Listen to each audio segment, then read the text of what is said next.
Mian's POV. Mabilis umusad ang kaso laban sa mommy ni Trisha. Naging maayos ang lahat sa pamilya ko. Nakulong ang mommy ni Trisha at napatunayan din na walang kasalanan si Trisha sa nangyaring aksidente sa akin. Ang mommy niya pala ang may pakana ng lahat. Si Trisha naman ay kasama ni Jamir ngayon. Tinutulungan niya ito para gumaling. Iba ang nagagawa ng pag-ibig dahil kaya kanyang baguhin. Napapasaya at dahilan din minsan ng kalungkutan. Umuwi kami sa Iloilo dahil doon gaganapin ang binyag ng kambal. Napagkasunduan kasi namin na magpabinyag na. At dahil karamihan sa pamilya ni Drix ay nakatira sa Iloilo, doon namin ito gaganapin. Masaya kami sinalubong ng mami at ng mga pinsan niya. Medyo nailang pa ako sa kanila kasi alam ko na alam nila ang tungkol sa nakaraan namin ni Leonardo.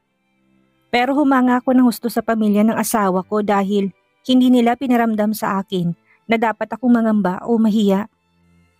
Napakabait din ng mommy ni Leon. Ako ang nahihiya sa sobra nilang kabutihan sa akin. Sa susunod na araw ang binyag at sakto ang dating namin para sa family dinner. Relax lang ga, they all nice and they like you. Bulong sa akin ng asawa ko. Okay daddy. Tuwang-tuwa sila sa mga anak namin. Ang lakas talaga ni kuya dahil 3 kagad. Sabi ng kapatid niya. Graving overtime bang ginawa mo bro? Pang-asar sa kanya ng isa niyang pinsan. Of course, kumayod ako na sobra. Sagot naman ng asawa ko. Ako naman ay hiyang-hiya sa sinabi niya. Kaya napayuko na lang ako. Nahihiya ata ang Mrs. Gomez natin. Dagdag pa ng isa pang makulit na pinsan niya. Kain ka lang ga, wag mo silang pansinin kasi mga seraulo yung mga yan. Saad niya sa akin. Okay lang daddy, nakangiting sabi ko sa kanya. Kumain na ako, tinayaan ko na lang ang mga asara nila. Hindi ko tuloy maiwasang isipin na sana balang araw, maging ganito din ang pamilya namin ng asawa ko. Masayang nilalaro ng mga matatanda ang triplets samantalang ang asawa ko naman ay nakikipag-inuman sa mga pinsan niya. Ako naman ay kasama ko rin ng mga pinsan niyang babae. Ate Mian, baka nahihiya ka sa amin ha? Huwag kang mahiya, sabi ng kapatid ni Drix sa akin dahil pansin niyang pananahimik ko. Kumusta ka na pala Mian? Nabalitaan namin ang nangyari sa'yo. Pero hindi namin akalain na heiress ka pala ng mga Gomez. Sabi ng isang babae na hindi ko alam ang pangalan. Okay naman po ako sa awa ng Diyos. Nakasurvive po ako. Hindi ko rin akalain na makikita ko pang papa ko. Sagot ko sa kanya. Masaya ka ba? Tanong niya sa akin. Ha? Tanong ko sa kanya dahil may pakaramdam ako na ibang ibig niyang sabihin sa tanong niya. Sa tingin ko'y lasing na rin ito. Tumayo ito't lumapit sa akin. Huwag mo nang sagutin. Masaya ka dahil sinaktan mong damdamin ng kuya ko. Ang landi mo. Malandi. Gigil na sabi niya sa akin habang binubusan ako ng alak. Nanatili lang ako sa kinauupuan ko habang tumitili na yung ibang mga nandoon dahil nagwawala na to. Ngayon ay alam ko na siya palang kapatid ni Leonardo na galing sa US. Hindi pa ito nakontento dahil binato pa niya ako ng wine glass.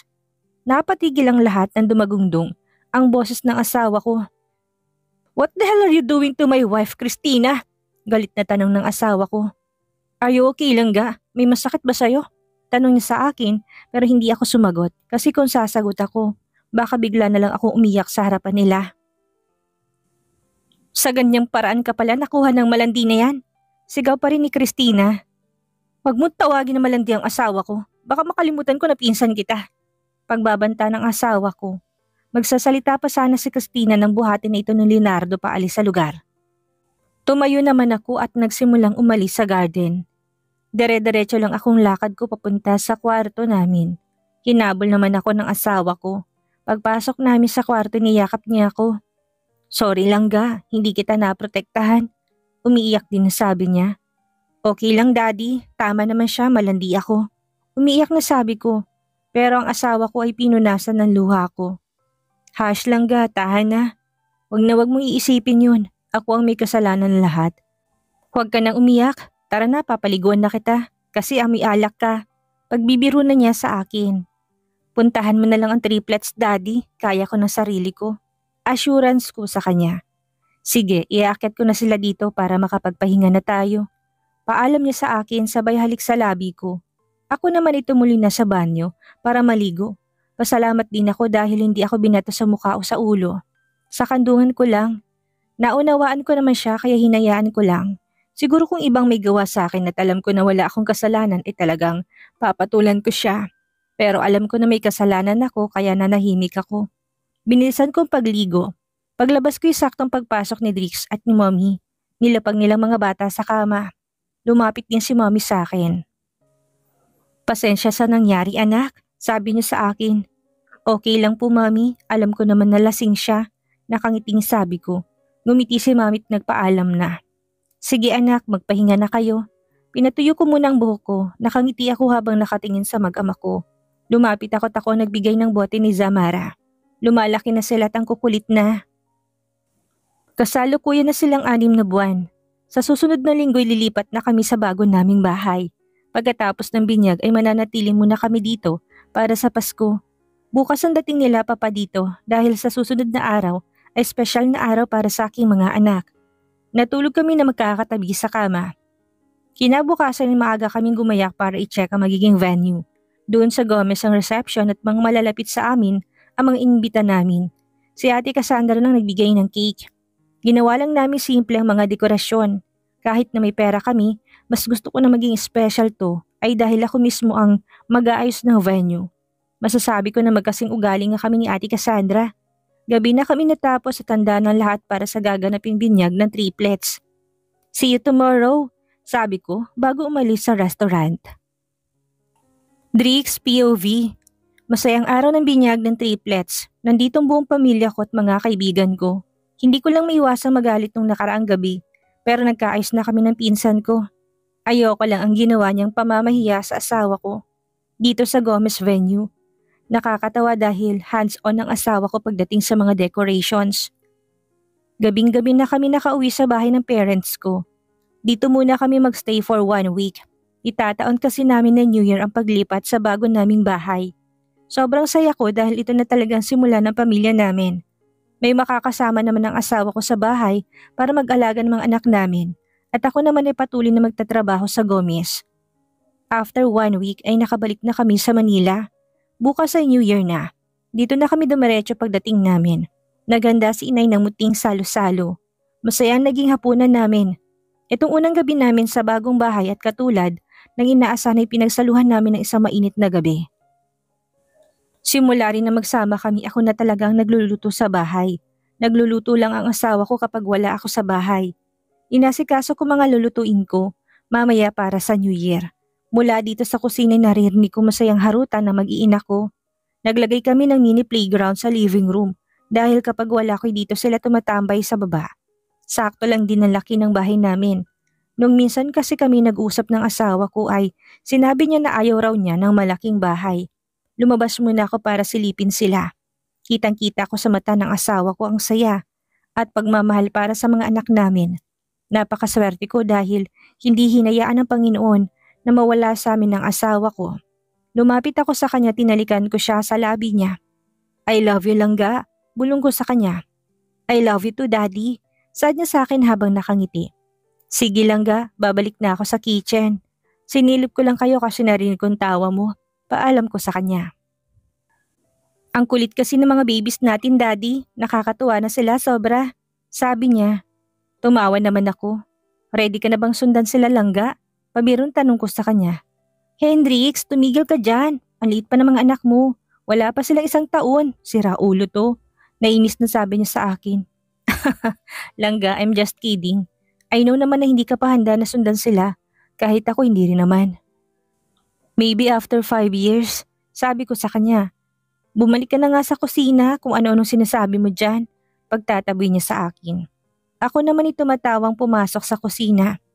Hoy Hendrix, naririnig kita. Tumigil ka na sa kakatawa mo dyan ha. May himig na pagbabantang sabi niya sa akin. Tumigil naman ako dahil ayaw ko nang matulog na hindi siya katabi at bagong taon pa naman. Baka buong taon akong outside, di ko lambo kapag nagkataon. Sinimulan ko nang gawin ang mga inihanda ko kanina. Pinauwi namin ang mga kasama namin sa bahay dahil gusto namin na maranasan nilang makasama ang mga mahal nila sa buhay sa pagsalubong sa bagong taon. Patuloy lang ako sa ginagawa ko, pero madalas sinisilip ko mag-iina ko. Pagkatapos ko sa ginagawa ko lumabas na ako. Yung iba kasi mamayang gabi ko pa iluluto. Paglabas ko'y nakahiga silang apat sa foam na nilagay ko kanina. Tulog na tulog, kaya tumabi ako sa kanila. At hindi ko na malaya na nakatulog na rin pala ako. Nagising lang ako nang may humampas sa akin. Nang idilat kong mata ko'y si Marlon pala ang gumigising sa akin. Samantalang si Marjon at Zamara ay tulog na tulog pa. "You want milk, baby? Are you hungry?" Tanong ko sa kanya kahit hindi pa ito marunong sumagot sa akin. Tumayo ako at ipinagtimpla ko siya ng gatas. Nang matapos ako ay pinadede ko ito at tama nga dahil gutom na ito. Pagkatapos niyang dumede ay kinarga ko to. Naglakad-lakad kami pupunta sa swing. Sa labas ng bahay namin ay may mini park. Gusto ko kasi na habang lumalaki sila ay makakapaglaro sila nang hindi na kailangan pang lumabas. Sa tatlo naming anak ay si Marlon ang Samara ang sumusunod at panganay ang huli si Marjon.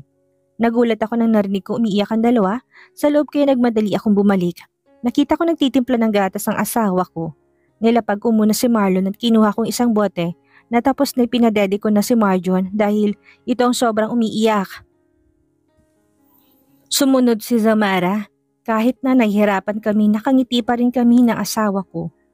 Sumapit ang takip silim ay nagsimula na ako mag-ayos ng mesa at magluto. Kagaya ng kanina ay sinisilip ko mag-ina ko. Salamin na nakadugtong sa kitchen at living room kaya nakikita ko sila. Ang dining room naman, namin na nakaharap sa garden at nilagyan namin ito ng harang para terrace style siya. Mayroon din siyang hagdan na pababa ay garden na kagad. Natapos na ako magluto kaya pinauna ko ng asawa kong maligo. Ako muna magbabantay sa mga anak ko. "Langga, mauna ka na maligo." Ako na munang magbabantay sa kanila, utos ko sa kanya. "Okay, Daddy."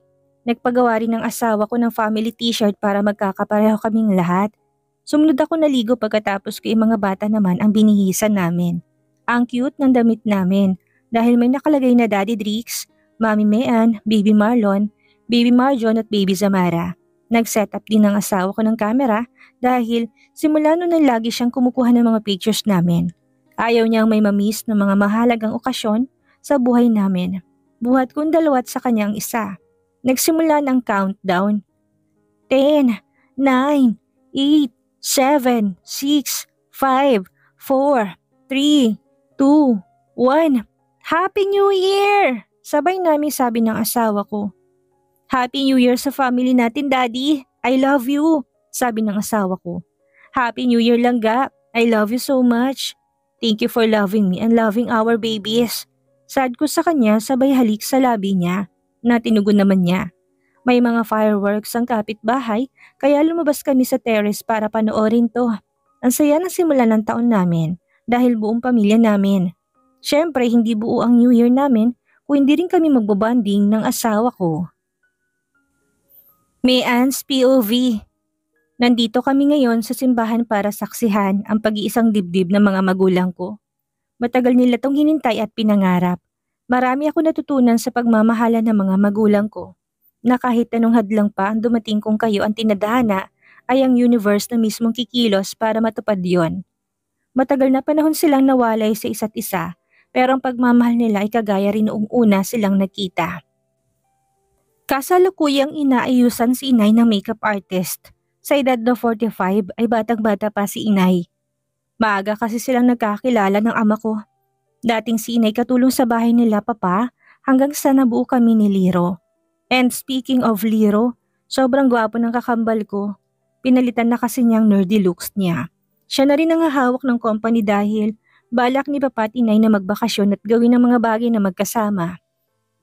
Naputol ang pag-iisip ko nang tawagin ako ng makeup artist na tapos na raw ayusan si inay.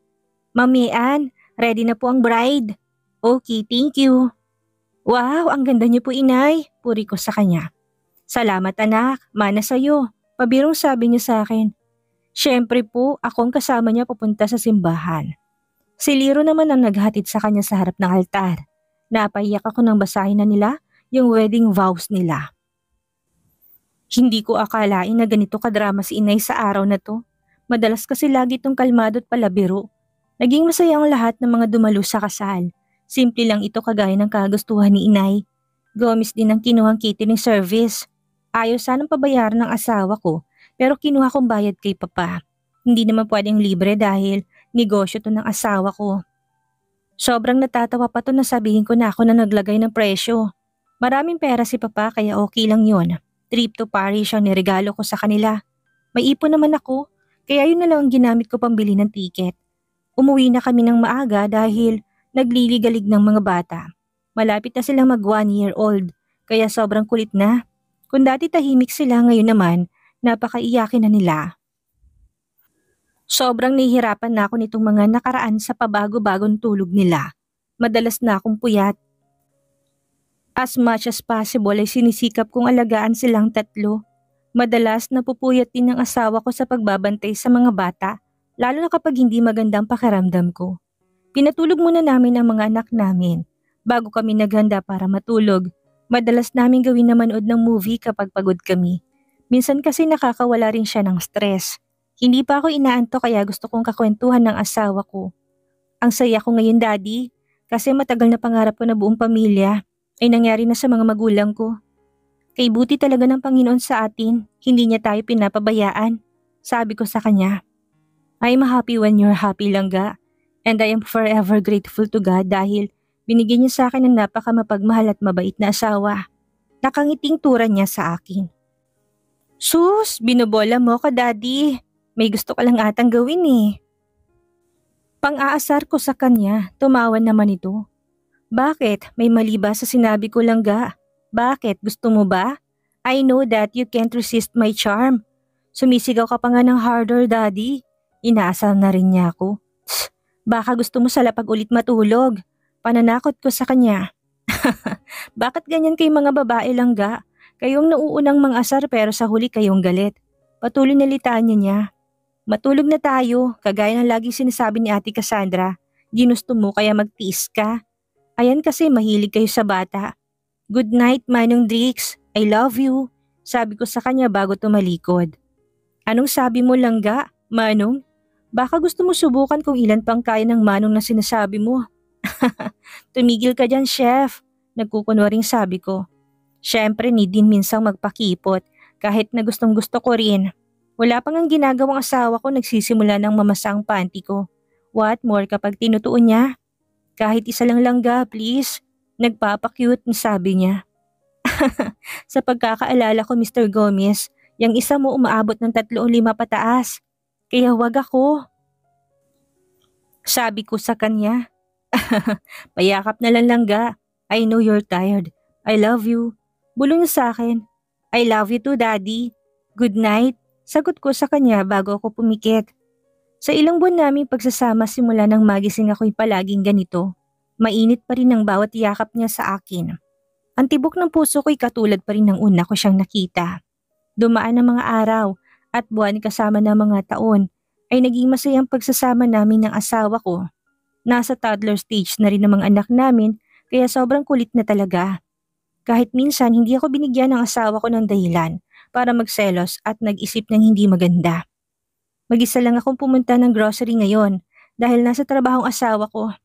Hindi ko siya gustong abalayin. Kasama ng mga anak kong tagapag-alaga nila.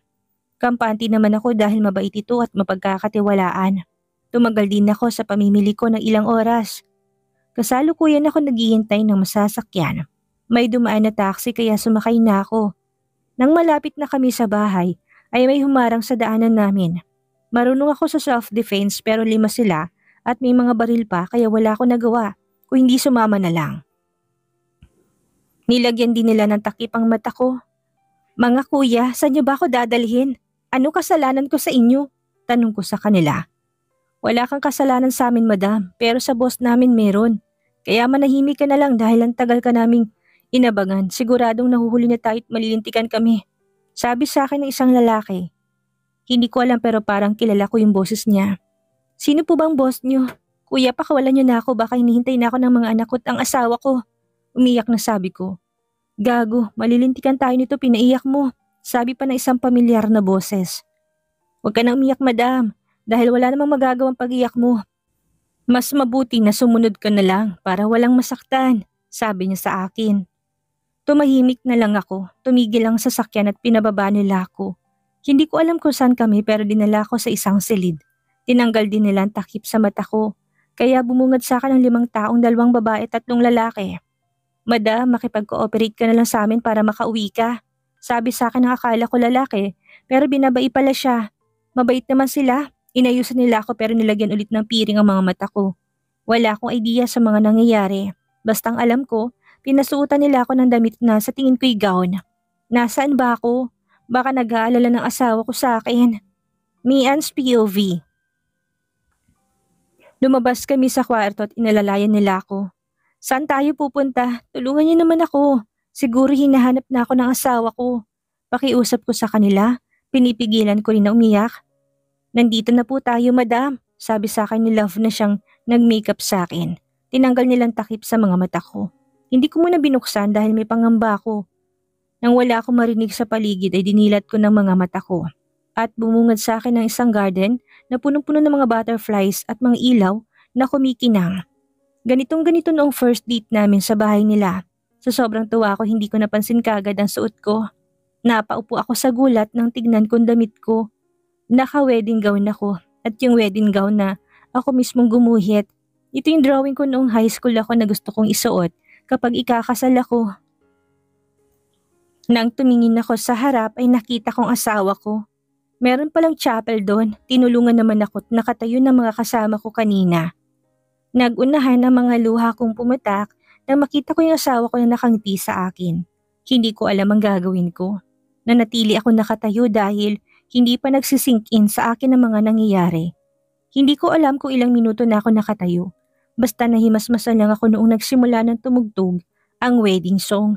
May hawak na rin akong bouquet na binigay ni Chelsea at nakangiti siya sa akin. Nagsimula na ako maglakad dahil baka isipin na ng asawa ko na hindi ko siya gustong pakasalan. Congratulations friend! Ikakasal ka na talaga! Nakangiting sabi sa akin ni Chelsea. Thank you Chelsea. Sige na maglakad ka na, baka mamaya isipin ni Papa Drix ayaw mo. Pabirong sabi niya sa akin. Years nang makarating ako sa bandang gitna ay sinalubong ako ng mga magulang ko. Hindi ko akalain na after 5 of being married ay papakasalan niya ako sa simbahan. Same date ng kasal namin noon. Kaya pala busy siya lately dahil itong inaasikaso niya. Masaya ako anak para sa'yo, sabi ni inay sa akin. Thank you po inay, mahal na mahal ko po kayo ni papa. Hilam ang mga matang sabi ko. Huwag ka nang umiyak, kanina pa yan, kabadong asawa mo. Akala niya kasi hindi ka na magpapakasal sa kanya. Sabi naman ni papa. Naglakad kami papunta sa asawa ko. Thank you sa pag-aalaga sa anak namin. Sana patuloy mo siyang alagaan, Drix. Sabi ni inay. Makakaasa po kayo, inay. Mahal na mahal ko po siya. Sagot ng asawa ko. Ang mahalaga sa akin, binigyan niyo kami ng madaming apo. Sad naman ni Papa. Papa naman, reklamo ko kaya tumawang mga nandoon. Ngumiti ang asawa ko. Sorry if late na lang ga. Ang ganda-ganda mo palagi. Nakangiting tura niya sa akin. Okay lang naman sa akin na wala nang kasal dahil kasal naman na tayo, sabi ko sa kanya. I know and I want to give you a special wedding na nandyan ang pamilya natin, sagot niya sa akin. Napaiyak naman ako. I love you daddy, sabi ko sa kanya. I love you more lang ga, let's get married at baka hindi na tayo ikasal ni father. Ang tagal mo kasi, pabirong sabi niya. Nakaharap kami ngayon sa altar dahil nagsimula ng seremonya. Hindi ako handa pero sisikapin ko na makapagbigay ng wedding vows namin. Langga, you started at the wrong time but my love for you was already in the right place. 5 years ago we struggled a lot. So many problems and challenges came into our life. I'm so scared when your heartbeat stops. Akala ko mawawala ka sa amin but God is amazing. Hindi niya tayo pinabayaan. Hindi ako mangangako sa'yo na kahit na ano. Ipaparamdam ko sa'yo kung gaano kita kamahal. Ang buong ako'y para lang sa'yo. Kayong lakas ko tuwing nangihina ako. Mahal na mahal kita langga at mamahalin pa kita lalo sa mga darating na araw sa buhay natin. Na kahit ayaw mo akong katabi kapag galit ka, pipiliin ko pa rin manatili sa tabi mo para ipagluto ka ng pink na kare-kare at sunog na tsampurado. Tumawa naman ang mga nakarinig sa sinabi niya. But kidding aside, I'm super blessed to have you in my life. I love you, Mrs. Gomez, so much. Sabi niya habang pinupunasan ng luha niya. Hindi ko naman maiwasang hindi umiyak sa narinig ko. Kaya ako naman ang magsasalita ngayon. Noon, pangarap lang kita. Bunang araw ko kapag nakikita kita. Sa bawat ngiti mo sobrang kinikilig ako pero nadurog ang puso ko kasi yung mga ngiti mo hindi para sa akin. Akala ko kapag nag-entertain ako ng iba'y mawawala ng pagmamahal ko sa'yo. Pero noong gabi na hindi natin inaasahan ay bumalik lahat at nakapanakit pa ako ng iba't kapamilya mo pa. Simula nang bumalik ka, pinilit kong iwasan ka pero ang tadhana na talaga ang kumikilos para sa atin. Maraming salamat dahil kahit na nahihirapan ka na sa akin hindi mo ko sinusukuan. Thank you rin kasi nung dumating ang pinakamalaking pagsubok sa buhay natin ay nanatili kang matatag para sa amin ng mga anak mo. Hindi ko alam kung anong ginawa ko at ibinigay ka sa akin ni God. Minsan pakaramdam ko, deserving ba ako para sa'yo? Sa pag-aalaga mo sa akin at pagtitiis mo noong panahon na hindi kita maalala sa lahat ng sakripisyo mo sa akin. Pagmamahal kong tanging may babalik ko sa'yo. Sobra kitang mahal, Chef. Nandito ako palagi para makinig at maging katuwang mo sa lahat ng bagay. O sa lahat ng problema, makakaasa ka na sasamahan kita palagi. Gusto ko makasama ka na magbalik tanaw sa nakaraan kapag matanda na tayo. I love you so much, Mr. Hendrix Gomez. Umiiyak na sabi ko sa kanya. Niyakap niya ako at pareho kaming umiiyak ngayon. I love you, Langga. Bulong niya sa akin, niyakap ko siya habang patuloy na umiiyak. Tumingin ako sa parents namin na ngayon ay umiiyak din. Nasasabi ko na napakaswerte ko dahil binigyan ako ni God ng lalaking higit pa sa hinihiling ko. Isinuot namin ang second wedding ring namin sa kanang bahagi naman ng kamay namin dahil nasa kaliwa na yung unang singsing. Now that you both committed yourself to one another and to your holy union through the sacred vows that you have taken and by the giving and receiving of these rings, I now pronounce you husband and wife. Those whom God has joined together may He generously bless forever. You may now kiss the bride. Anunsyo ni Father. Nagpalakpakan naman ang lahat ng naroon. Tinas niya ang veil ko at pinagsaluhan namin ng isang matanis at puno ng pagmamahal na halik. Lumiwanag ang kalangitan dahil sa fireworks na nagsisikislapan. May iba-iba itong kulay at may lumitaw na I love you, Langga. Kaya yumakap ako sa asawa ko. Gabi ginanap ang kasal namin pero maliwanag ito dahil sa magagandang ilaw at may mga paru-parong nagsisiliparan. May mga media din na dumating dahil na rin nalaman na nila na anak ako ng isang Makoy Gomez at sikat namang chef ang asawa ko. Masasabi ko na lahat ng katangian ni nasa asawa ko na may pangit man pero madalas mabubuting katangian na meron siya. Hindi man perfect ang buhay mag-asawa namin, ang mahalaga nagmamahalan kami at patuloy na magpapakatatag. Ako ang pinakamaswerteng babae sa mundo dahil meron ako mapagmahal na chef, isang chef na gwapo. Mabait at higit sa lahat, mahal na mahal ako. Nasa kanya ng lahat ng katangian ng isang lalaking pinapangarap ko. After so many years, Mayans POV, lumipas ang maraming taon at naging masaya ang pagsasama namin ni Drix. Kung gaano siya kalambing sa akin noon ay hindi man lang nagbago kahit na may mga dalaga at binata na kaming mga anak. Kagaya ngayon na lang ngayon, ay pinagsasaluhan namin ng isang mainit na tagpo. Langga, ang sarap mo. Ungol ng asawa ko sa edad niya'y malakas pa rin ng stamina niya pagdating sa sexy time namin. Daddy, ang galing mo. Hindi magkamayaw na hiyaw ko dahil pabilis ang bawat galaw niya. Sobrang bilis ng galaw niya. Pag-ibi pa lang at walang mga anak namin. Pumunta sila sa bahay ng tita Cassandra nila. Ngayon pa lang natuloy ang balak niyang gawing kagabi. Madalas kasi matulog ang kambal naming anak dito sa silid namin. After 7 years ay nasundan ng triplets at kambal na babae sila.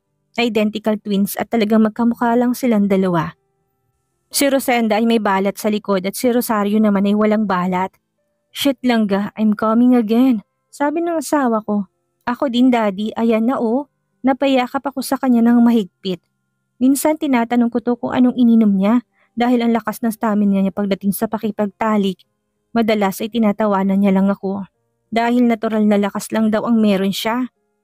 Daddy, maliligo na ako baka dumating ng mga bata, sabi ko sa kanya. Sabay na tayo, Langga.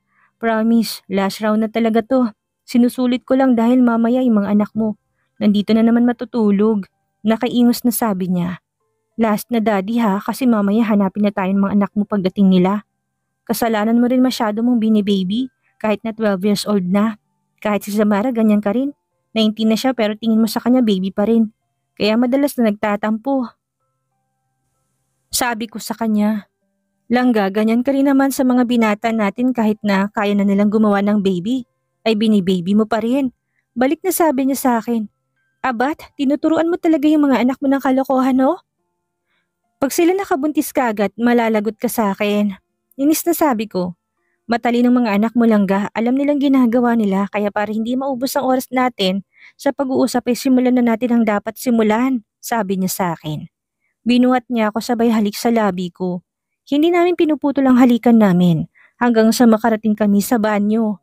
Binuksan niyang shower, tinayang mabasa kami ng tubig.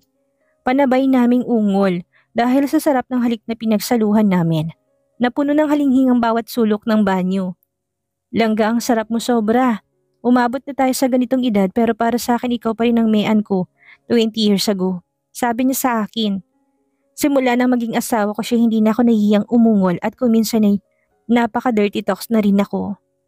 Lalo kasing ginaganahan ng asawa ko kapag ginagawa ko yun. Patuloy kami sa ginagawa namin hanggang sa sabay ulit kami narating ang sukdulan. I love you Langga. I love you more daddy. Sabi ko sa kanya sabay halik sa labi niya. Lumalim ang halik namin sa isa't isa kaya pinigil ko na siya dahil alam ko ng patutunguhan nito. Daddy, we need to stop. Maligo na tayo at darating ng mga bata. Pigil ko sa kanya. Okay Langga, maligo na tayo. Sabi niya sa akin sabay sabon sa katawan ko. Kaya iba na naman ang nararamdaman ko. Pero kailangan kong pigilan. Nauna na ako lumabas sa kanya. Pinulot kong mga damit namin na nagkalat sa sahig. Inayos ko din ng higaan bago ko lumabas sa kwarto para bumaba. Sakto dahil dumating ng mga anak ko. Ang gagwapo at kigaganda nila. Minsan inaalok pang mga anak namin na mag-artista.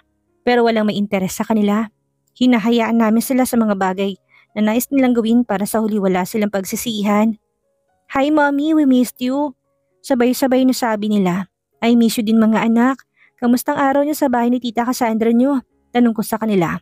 Ang panganay ko hindi sumasagot at umakyat na si Marlon sa silid niya. Don't mind him mom.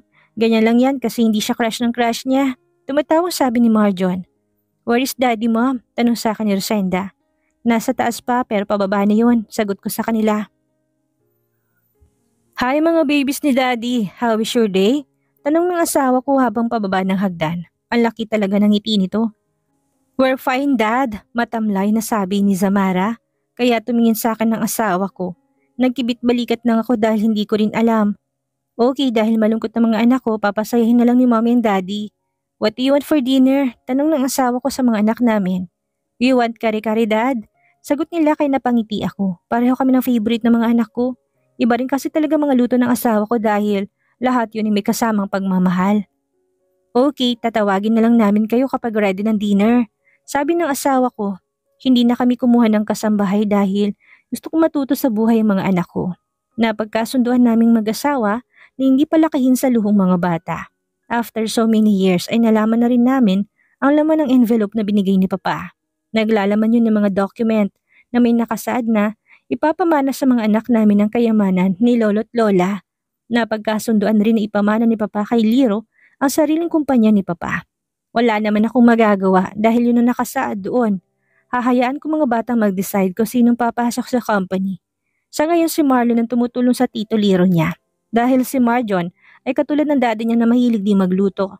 Next year ay graduating na sila. Parang kailan lang, baka hindi namin namalayan mag-aasawa na sila kalaunan. Naging masaya ang pagsasama namin ng asawa ko sa piling ng mga anak namin. Hindi namin alam ang mangyayari sa bukas pero hanggat magkasama kami ay palagi naming ipaparamdam ang pagmamahal sa bawat isa. Dito na po nagtatapos ang kwentong pag-ibig ni Mean at Drix. Maraming salamat po sa lahat na sumuporta at sumubaybay. Muli magkita-kita po tayo sa susunod pa nating mga istorya.